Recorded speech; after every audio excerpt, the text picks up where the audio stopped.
Hi friends, I hope you all are doing well. मेरे channel study cafe पे आप सभी का स्वागत है।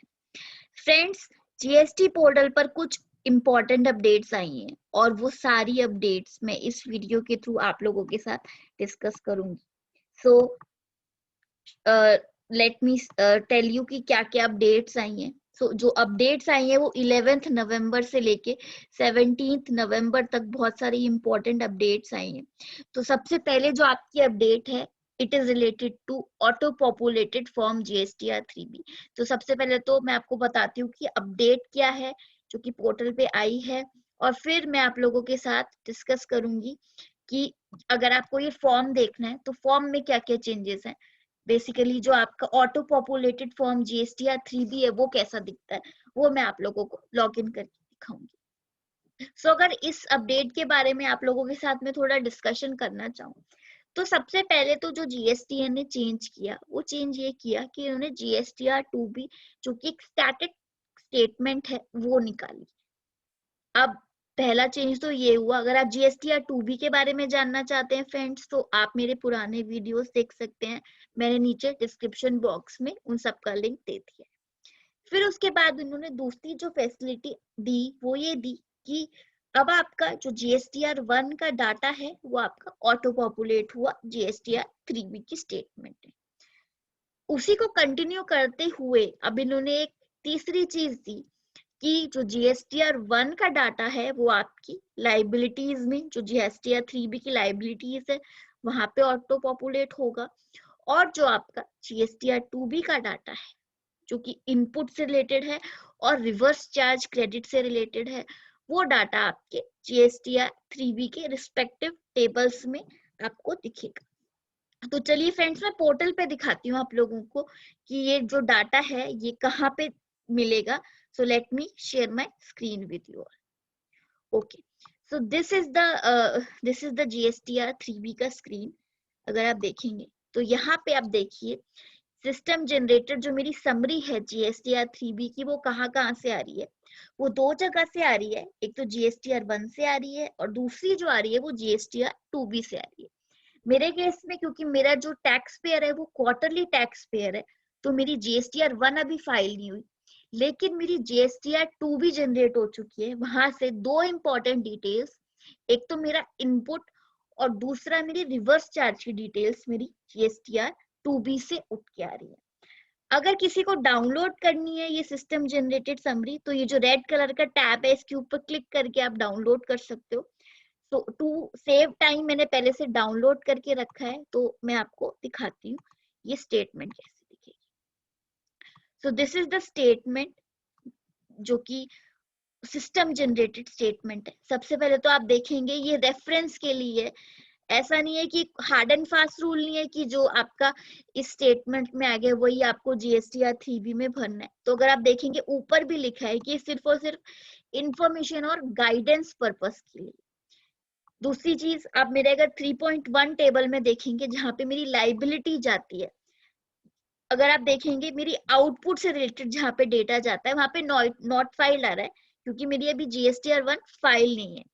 रिवर्स चार्ज के केस में यहाँ पे 0 आ रहा है क्योंकि जो रिवर्स चार्ज का डाटा है वो जीएसटीआर 2B से उठ के आएगा, वो मेरी जनरेट हो चुकी है। मेरे केस में कोई रिवर्स चार्ज की लाइबिलिटी नहीं है।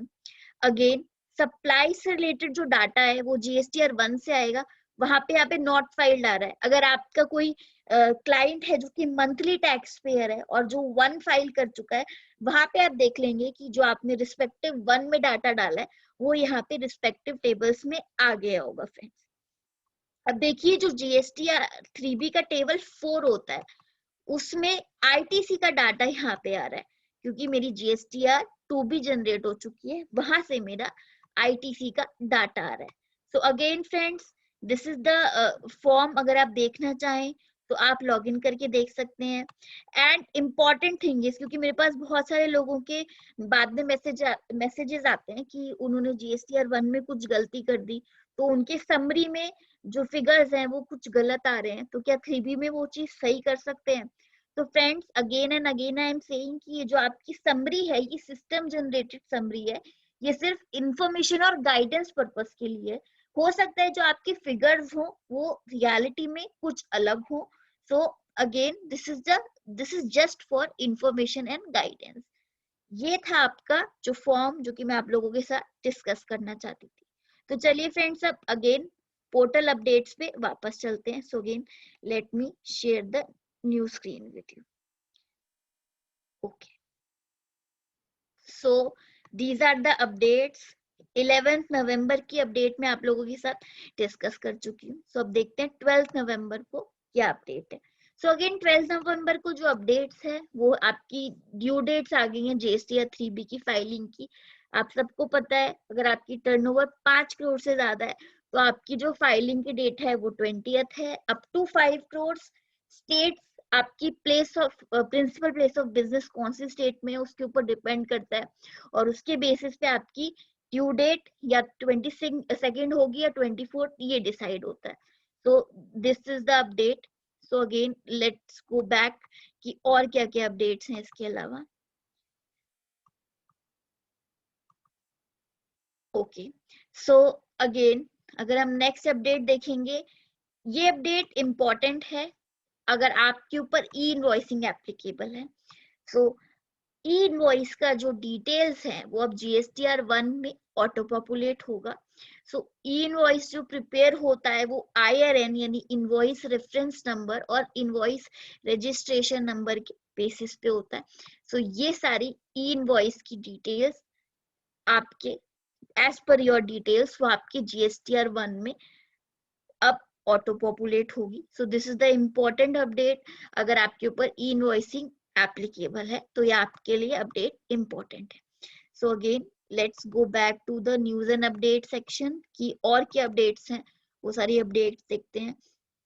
दूसरी जो अपडेट है it is related to blocking of e-way bill system. Friends, अभी तक क्या होता था कि अगर आपने आपने अपने पिछले 2 टैक्स पीरियड्स की रिटर्न्स यहाँ पे है वो फाइल नहीं की, चाहे GSTR 3B हो, चाहे GSTR 1 हो, चाहे GST CMP 8 हो।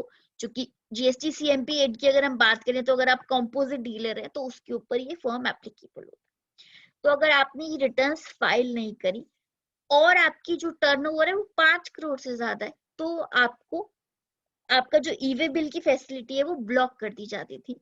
अब इन्होंने क्या कर दिया है, 1 दिसंबर से ये रूल सबके ऊपर एप्लीकेबल है, चाहे आपकी टर्नओवर 5 करोड़ से ज्यादा है चाहे कम है।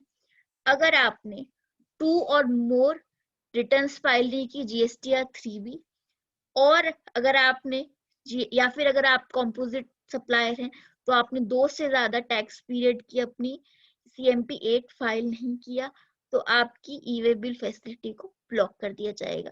सो फ्रेंड्स, अगर आप इन दोनों में से किसी एक कैटेगरी में फॉल करते हैं, या तो आप GSTR 3B आपने फाइल नहीं किया या फिर GST CMP 8 फाइल नहीं किया, जो भी आपके ऊपर एप्लीकेबल है, तो प्लीज अपने रिटर्न्स को फाइल कर दीजिए। अदरवाइज अगर आपकी ई-वे बिल की फैसिलिटी है तो वो ब्लॉक हो जाएगी।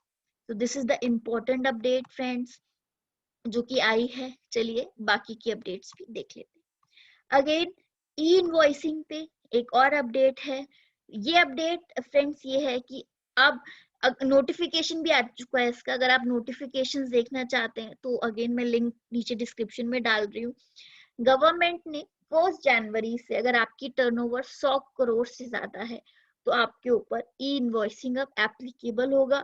ये जो आपका एप्लीकेबिलिटी है ये 1 जनवरी से है, तो अब इसकी आपकी टेस्टिंग वगैरह भी आप कर सकते हो अपने ई इनवॉइसिंग के पोर्टल पे जाके। सो अब आप अगर आप देखेंगे, so this is the tutorial जो कि GST की साइट पे अवेलेबल है।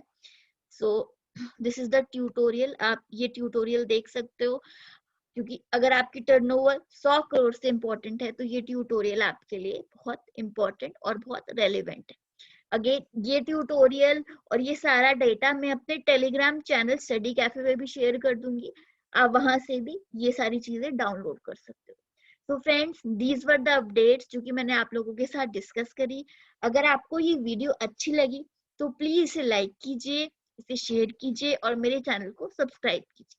Thank you very much, friends. Have a nice day.